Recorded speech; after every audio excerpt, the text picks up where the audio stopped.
Emily and Abigail, welcome to Lexi's Lounge. What are you drinking today? I have myself a Vietnamese coffee this morning because it is still early. So this is my second cup of coffee, but I decided to be fancy for you. Wait, what makes it Vietnamese? So it's the type of pour over method, the type of grounds, the type of pour over method. It's very, very, very concentrated coffee. And then it's just sweetened with sweetened condensed milk. It's very good. Oh, that sounds Mhm, delicious. Abigail, mhm. what Yeah. about you? Oh man, that really makes me want to have a Thai tea, which is tea plus Uh-huh. sweetened condensed milk. Anyway, I may have to go get a boba after this with that.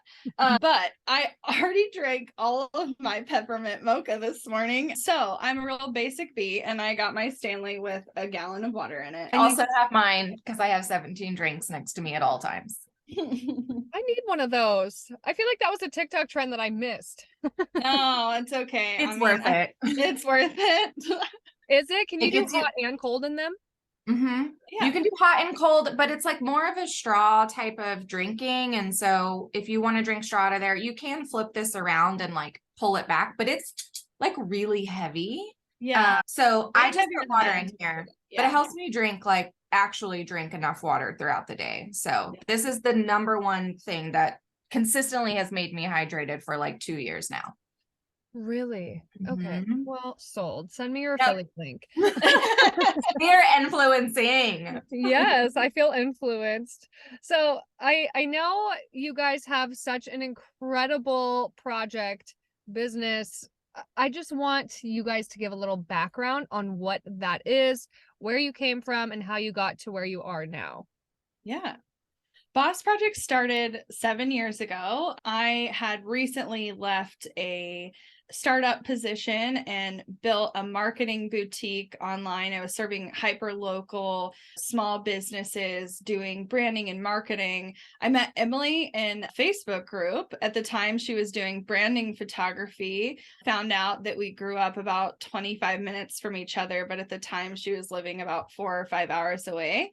She took a gamble, decided I wasn't going to murder her. And so she visited very quickly. 2 weeks of meeting on the internet. I drove to also stay in her home alone. Well, the vibes were right.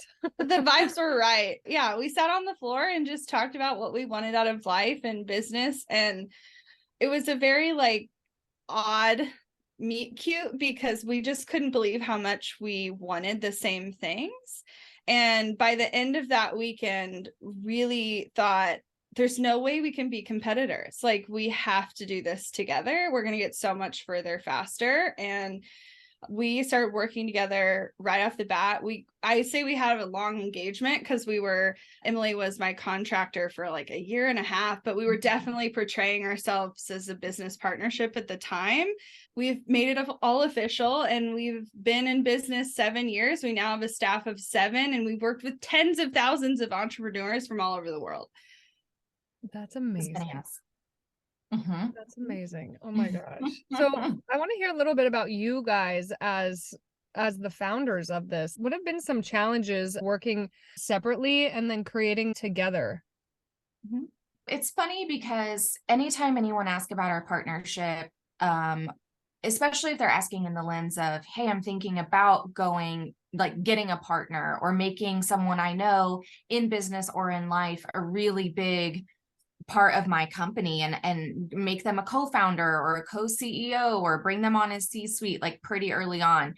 And Abby and I's first initial response 99% of the time is don't do that. Like, absolutely don't do that.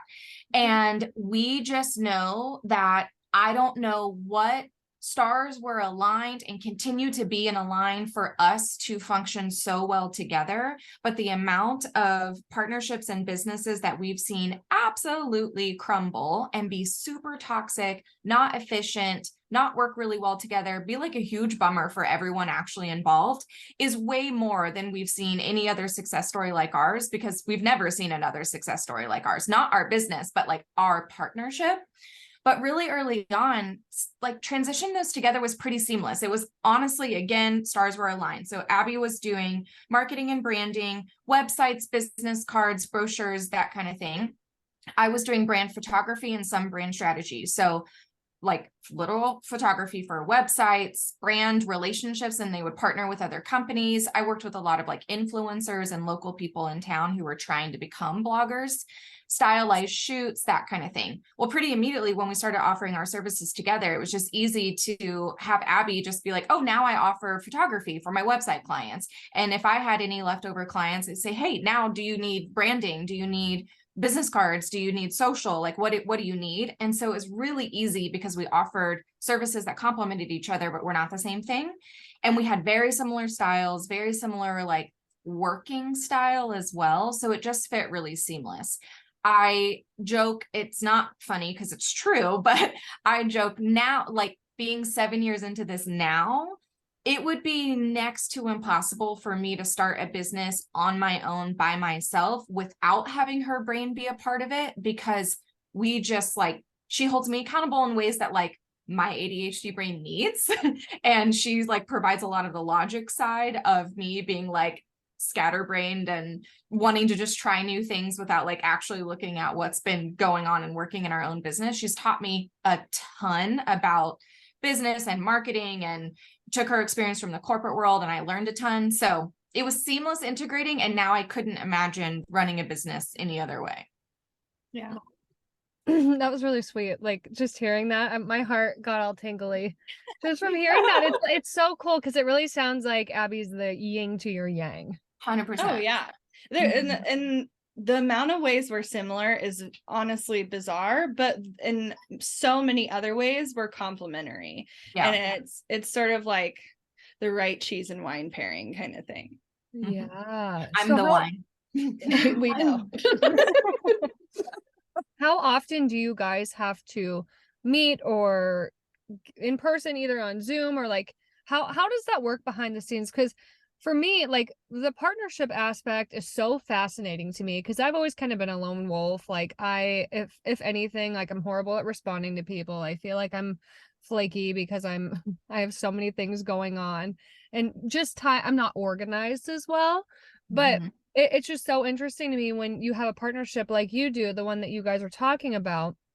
I'm just fascinated, like behind the scenes of what that actually looks like to make this well-oiled ship actually run. Well, I want Abby to talk literally about behind the scenes, but I'll show, like, I am literally the flakiest person ever. You can see this. I don't know if this is recording for your listeners, but I have like over 1,300 unread text messages that I just don't respond to.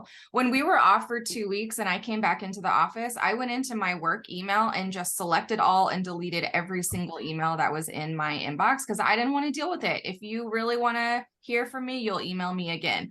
Abby is the opposite of that person. And so that works really well for me to hold me accountable too.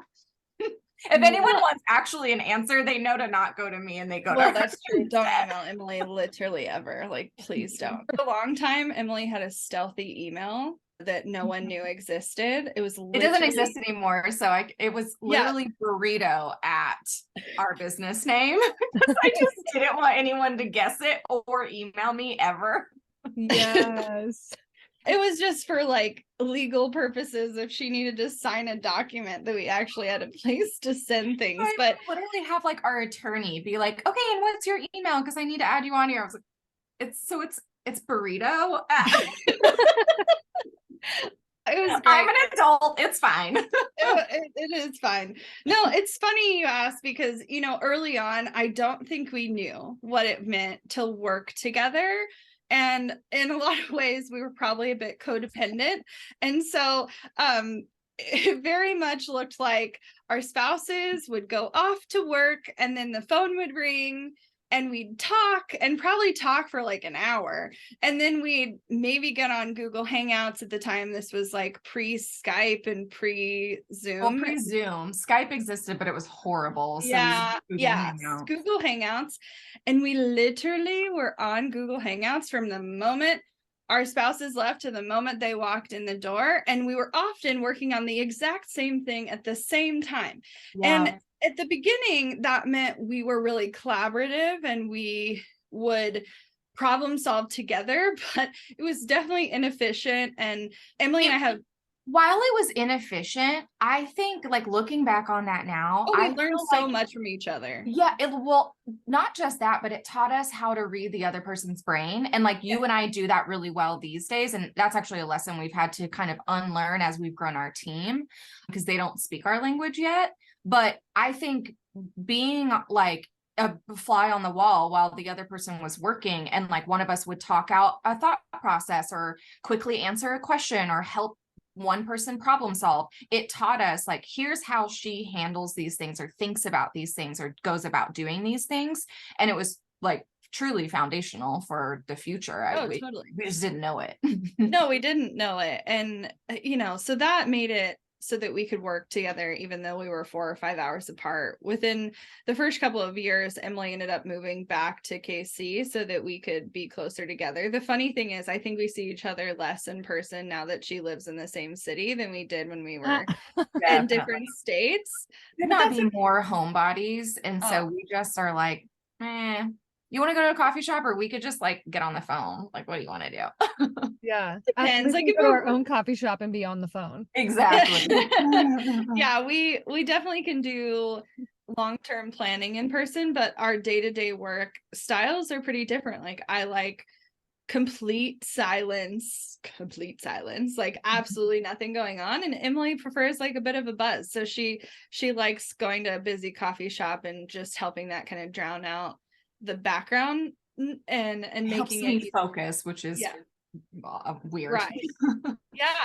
So now in terms of how often we talk, it really depends. We have a full staff, so we have 7 full-time employees and quite a few additional contractors that are hyper specialized on certain skill sets. And so we have set meetings. We have a all team once a week. We have set coaching calls where we're coaching our clients together. If we need to meet with a client and we are both working on the project, we'll end up in those meetings together. And then we have things that we call CEO time that are just set aside times to catch up on projects. But we at this point work on radically different things in the business, and I think we've just gotten better and better and better at that over the years. I think the last few days has been a true testament of how different our roles are. I've been knee deep in paperwork for legal, health, like financial stuff, all of these things, while also balancing pitching and sales calls. And Emily's over here like thinking about our marketing strategy for the next 3 months and planning out social and like meeting with our marketing team to really set the priorities and the pace for the year. And in the past, we would have collaborated on all of those things, but it doesn't make sense at this stage in our business to know everything the other person knows. There's absolutely things that we make sure we notify the other person of because we're owners in the business. But in terms of like handling it or project managing it, we cover very different areas in the business. Mhm. That makes sense. So the question that comes up to me is, I know you guys had a really tight, close knit working relationship, and now that you have this team, you can't really run your business the same way you did in the beginning. So how did you bring team members into this tight knit collaboration, and has there been any challenges in doing so? Well, I remember early on, I mean, literally the first month that we had it, because we went from just the 2 of us to 7 people within 18 months. And so it was like really quick. They're all full-time employees. Some of them had been contractors before, some were part-time and moved full-time, but that it was like a big shift. And I remember really specifically a conversation that Abby and I were having. So we use Slack for our team. And of course, there's private channels, there's theme channels, there's all team channels, all of the everything. Well, Abby and I have our own private channel, just her and I talking. And typically that's where we would hang out every day. Her and I would just kind of check in, we would hop on the phone, we'd hop on Zoom, we'd do something, and then we'd kind of delegate where it needed to be. But within the team, we realized we were having questions, conversations, strategies within the private DMs that then needed the feedback of other team members, or we needed to delegate something or let someone know. And I think one day it just clicked for us, like, why are we having this conversation behind closed doors when we could have it in a meeting in front of other people or in a public Slack channel so they see the thought process behind it? Because we really wanted to be intentional about creating a culture that wasn't like, do everything that we say and don't question it, and I don't want you involved in the brainstorming process. Let us do that and tell you the best thing. Like, that is absolutely not what we wanted, but we were accidentally creating that. If we were going to have every strategic conversation in a private channel and then spit it out once it was perfect, our team then didn't get to see us trying on different options for size, or coming up with a shitty way to do something, or questioning something, or being nervous about something, or being excited about something. They didn't see any of that. They just saw the like very polished version. And that's not helpful when we also want them to learn how to throw spaghetti at the wall or try new things or come up with new ideas. And so pretty early on, I would say this time last year, we were like, okay, we're not going to keep this private. Like, we're stop use of the private channel. Let's really adjust and edit our channels to see what makes sense and where we need to have certain conversations, because we do have leadership on our team, and then team members, and then us. And so, like, how is that organized and what conversations make sense for what room?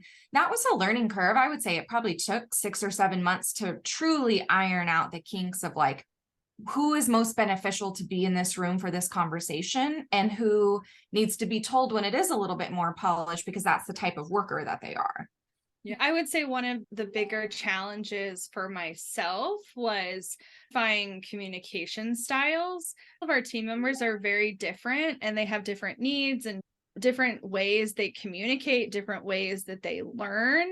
And as much as I had a ton of experience in the online world, and even before that in a corporate and nonprofit and agency setting and all of those things, I still hadn't managed a staff as the CEO in this way before. And so I had a lot of learning to do in terms of management style. And so we acknowledged where our weaknesses were. We ended up hiring a management, like executive management coach, and worked through That a was lot. a game changer. It was truly, it radically changed how we communicate with people. And it's funny now, I can see symptoms of a bigger problem when I look at other people's businesses oftentimes.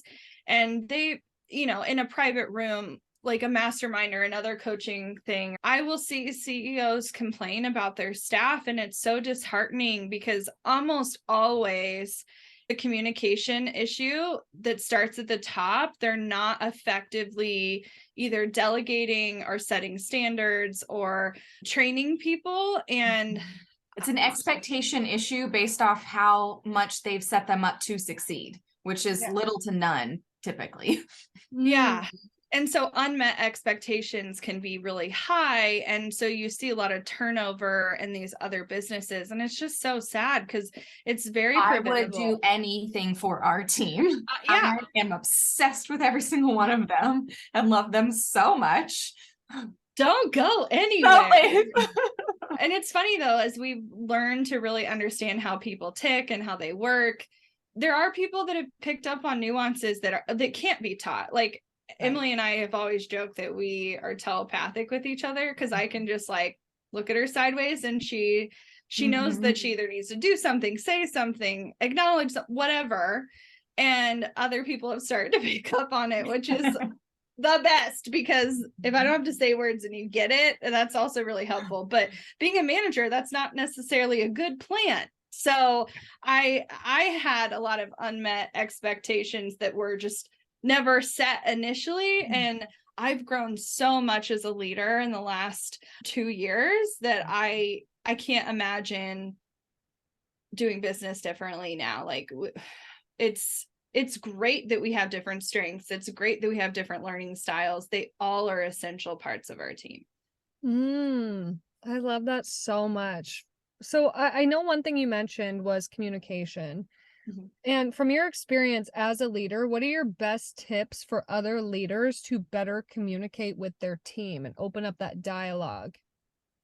Well, I think it kind of going back to a point Abby made really early on, I think actually in the interview process or onboarding at least, we ask learning styles of our team members. And so are you a visual learner? Are you auditory? Like, do you need things like written out, or do you need it? Do you need to like do it with someone to learn it? Whatever. There's all sorts of learning styles. So literally that's the bare minimum that you could do. Just figure out, how does someone actually absorb information the best?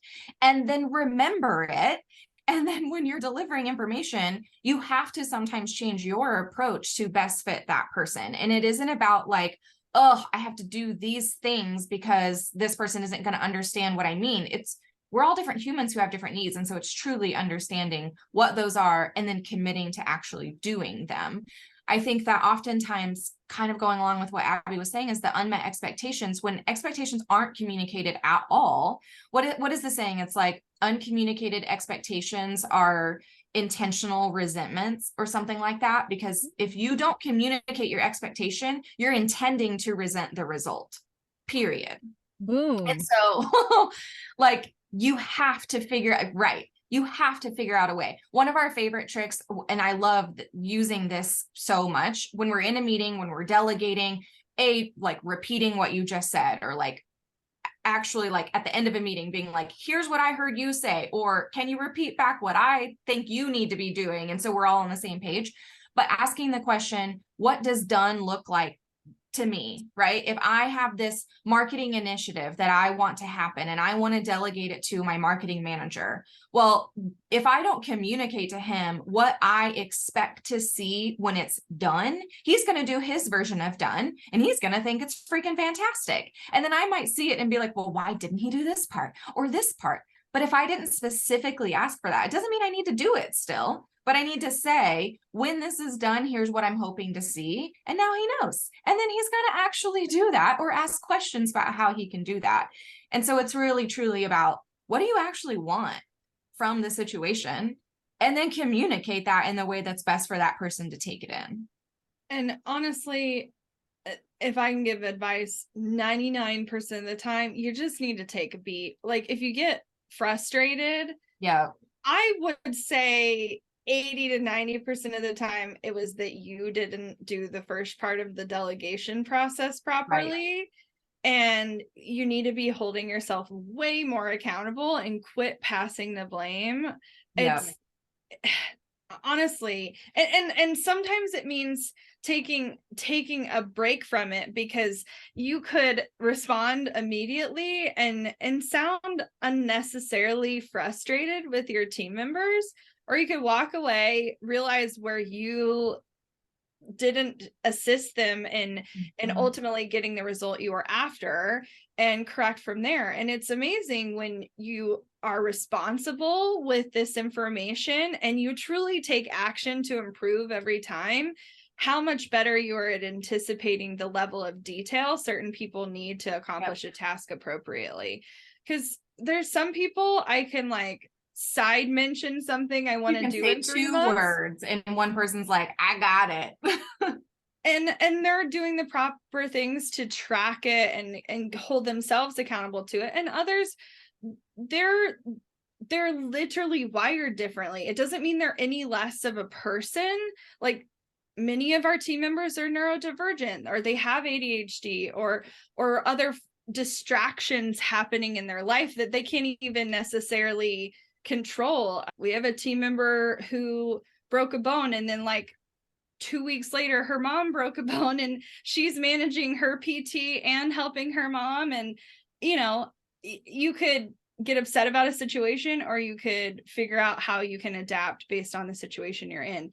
And it's just important to pay attention to. But I think the less frustrated, like the more I like manage the getting frustrated, I am like so much more chill of a leader, manager. Yeah.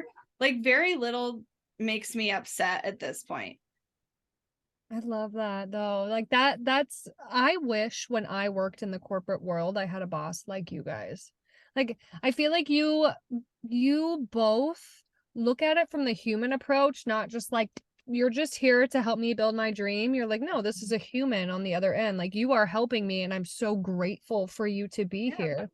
And I think one thing that you said that really stuck out to me is the expectations and communicating those. Because I heard before I had kids, do either of you have kids? I have one.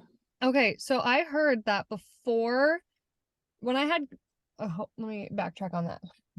When I had my first son, my cousin was like, if you set your expectations with your kids, they're going to try to live up to it.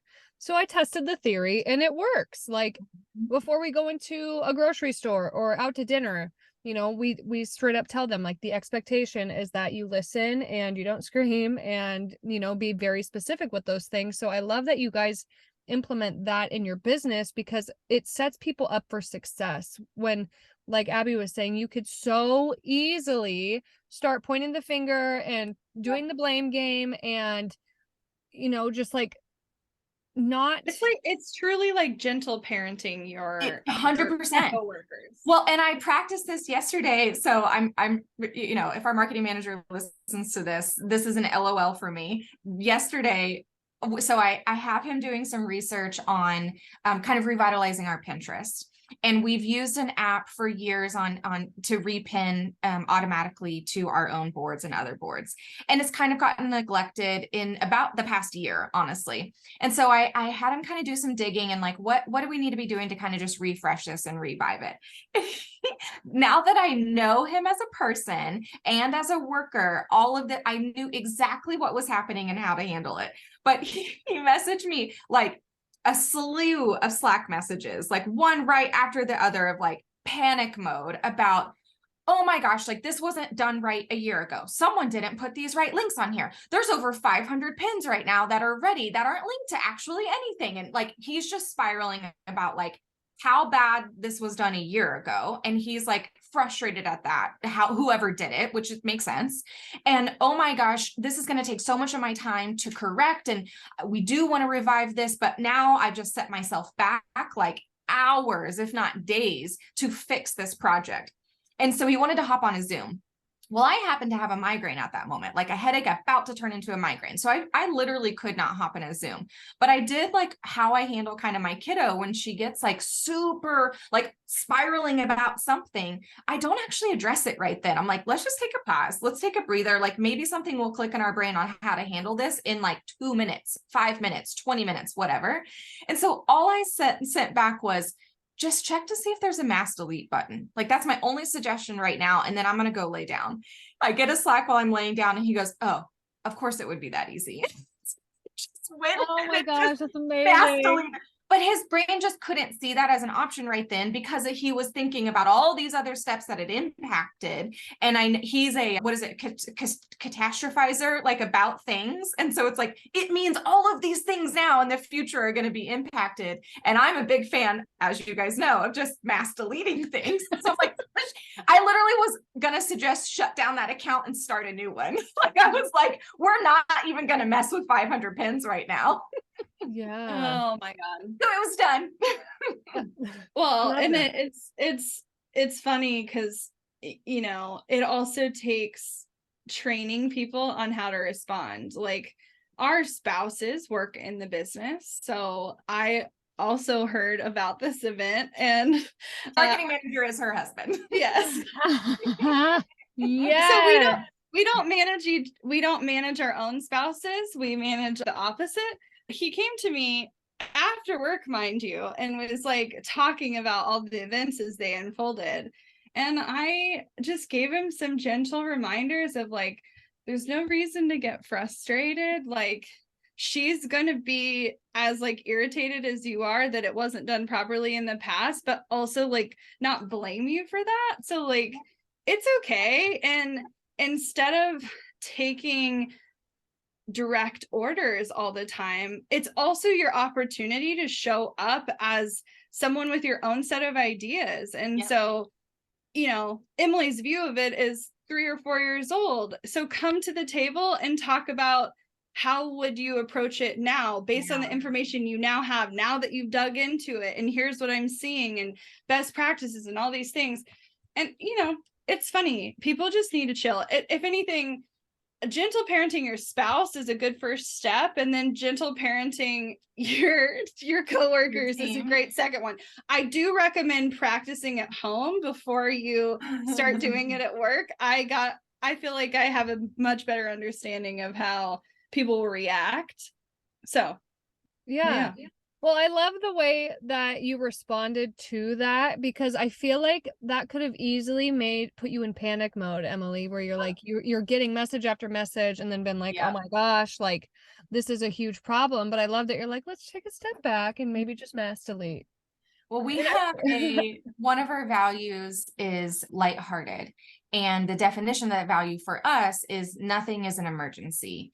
And we prioritize your mental health over literally anything else in this business, including clients, including sales, anything. And so like, I could see that this was like drastically impacting his headspace. And so like, could we have hopped on a Zoom and like, is there a mass edit button? Like, could we adjust this to where we do save the 500 pins that we have?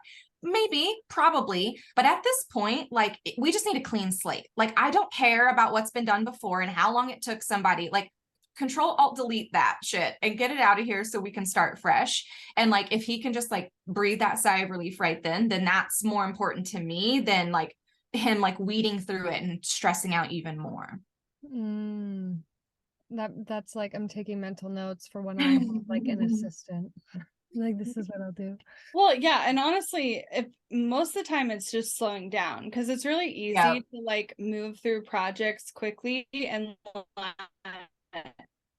things that get it's not just frustrating, but like roadblocks, obstacles, problems, things that pop up, you can get really mad in the moment about it. And it's not usually at other people, it's like at a system or at a software or whatever. And almost always, if you just pick it up again tomorrow, like move on for the like, you're gonna get further faster by putting it down and then coming back to it than like stewing in it. That's so true. And I know this sounds like goofy, but even little stuff like I've been having problems. I had a TBI 6 years ago. I don't know, 7 years. I don't know, a long time ago at this point. And it took me many years to heal, many years to feel back to 100%. But if I am stressed or fatigued, I have symptoms that come back. And one of the things that will like be a trigger for me is decision fatigue. And I've been doing so much paperwork, which is a lot of like, where is this located? How can I find it? I need to fill this out. I need to track down this person. I need to email someone. And it is like, how do you file it? How do you send it? Who else do you just like so 75 decisions per paper? Yeah. And so no, thank you. I started to get really overwhelmed yesterday. And I was like, you know what I need to do to get a fresh start is do something that completely uses a different part of my brain. Yeah. And so I can literally let this thing decompress over here. And so there, even in your rest time, it's easy to think, oh, I'll just do the thing I always do. Like maybe you always scroll TikTok or always binge watch Netflix or whatever. And I was like, even that is too much input for how I'm feeling right now. And so I did the most monotonous thing. I turned on music that I wasn't really paying attention to, but just was like bright and fun. And I put away Christmas decorations. And I don't care, it's the middle of January, but like the task of like literally moving my hands and my body instead of thinking and trying to absorb things was massively therapeutic. And I came in this morning and I was just like, I'm good. I can start the day all over again. And, you know, in the past, I would have thought this is too urgent. This is too important. And I would have like sat at my desk till 10 or 11 and tried to like get through it. So I didn't have to do it today. And it's like, it's literally not going to get done any faster by feeling like shit. I want to share a little personal story with you to just validate exactly what you said about the stress and how it brings up symptoms of other things. And I'm so sorry you had a traumatic brain injury. It was not It's so fun. my dad had a stroke, and I know like he's still dealing with the effects of that Mhm. mentally. So Yeah. I just feel for you. I don't know if you guys have seen my TikTok or anything, but I built quite an audience about sharing my acne. And I did a hormone test recently, and I just spoke with a naturopath last week, and she was like, "Hey, your stress levels are super high, and this is why your hormones are all out of whack because your body's stressed, it's in fight or flight, and now it shut down all these functions to filter your hormones, to digest, to do all these things."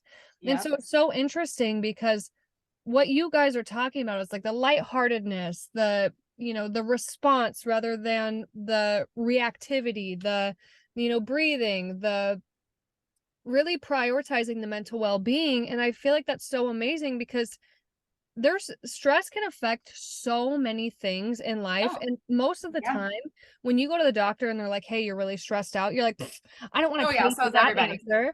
Yeah, that's Mhm. like that's the answer that you don't want to hear. You want a diagnosis that something's wrong with you, when in reality, stress can literally kill people. Like I watched Yep. this TED Talk last night about stress and how the people who believe stress was bad for you are 40% more likely to die. Yikes. Isn't that crazy? No, it's so true. I want to acknowledge that like you being a whole person is you have to pay attention to it. Mhm. I have a friend in this online space, and she recently lost her father, and she's been having a really hard time, and she posted and she's like, "Is this normal? Like since my dad died, I started developing these heart palpitations."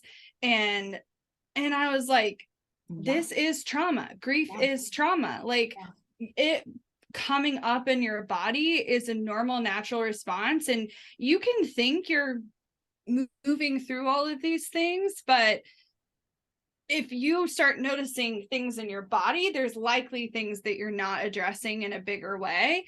And I've watched it happen. Like the previous owner of our home fell ill with pneumonia and passed away, and it was so terribly sad. But his wife had been struggling for many years, and to the point that it was very shocking to hear that he was the one who passed away. She at this point isn't she hadn't been able to respond even when you walked in the room, and she passed away within a few days of him.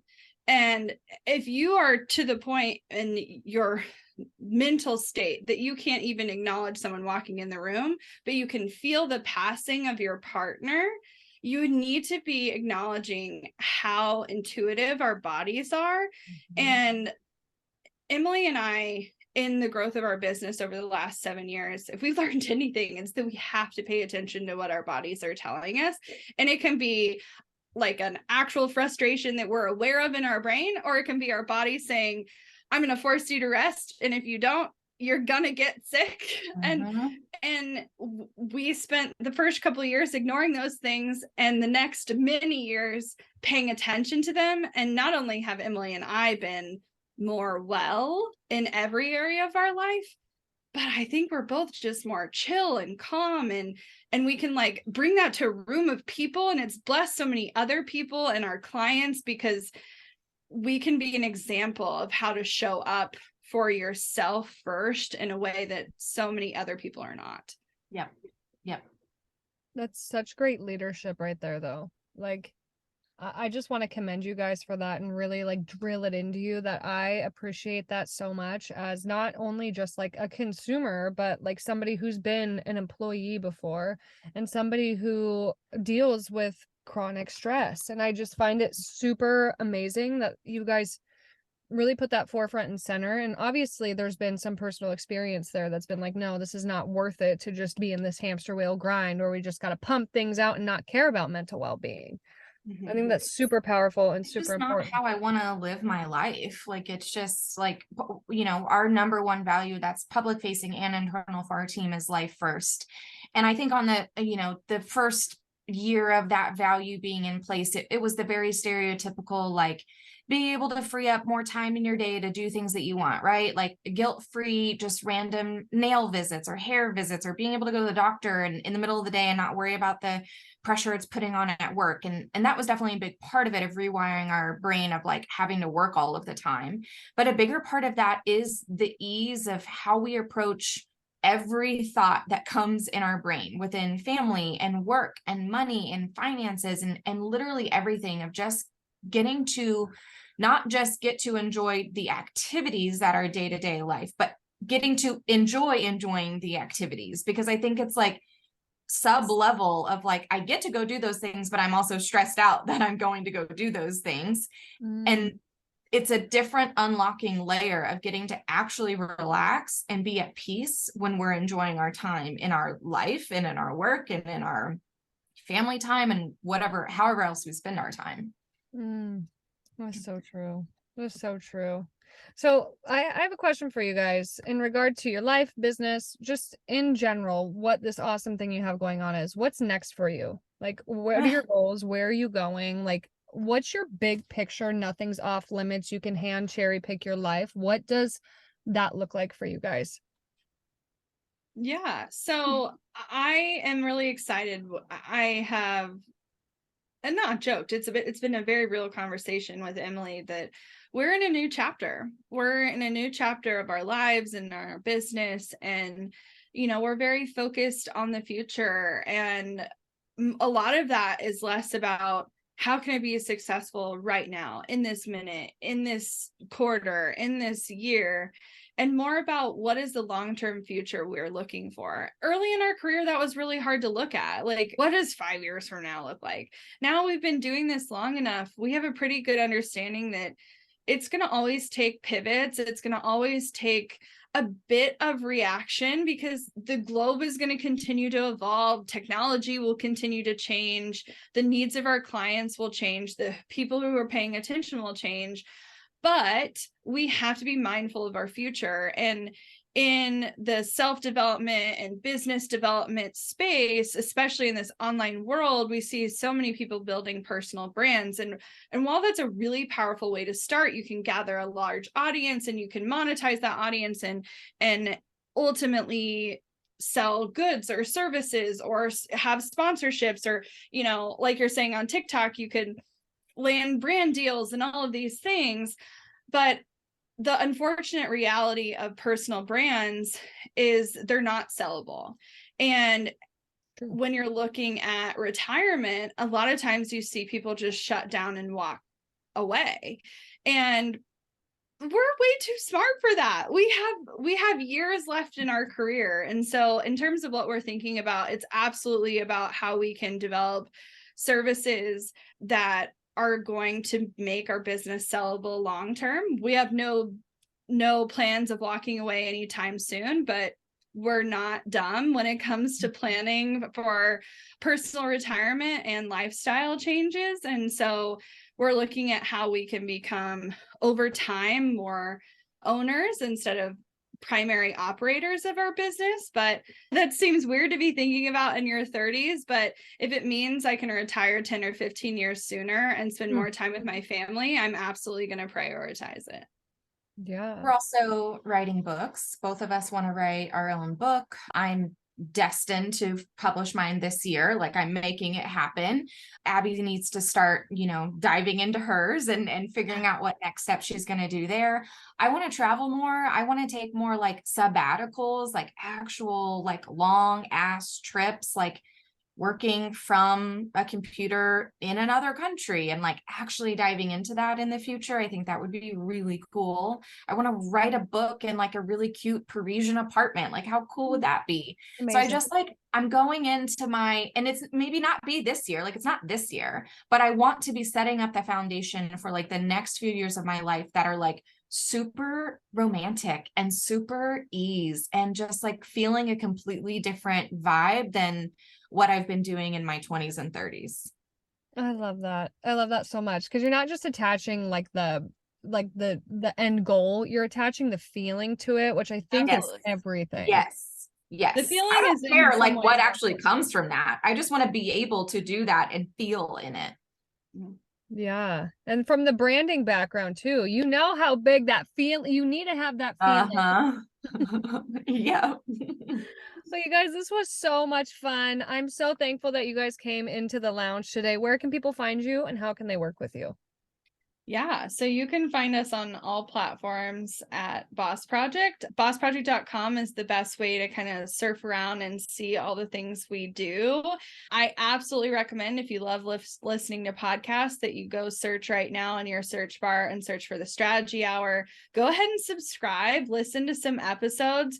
We have been doing this for a very long time and have built quite the audience there. So would love to have you as a listener.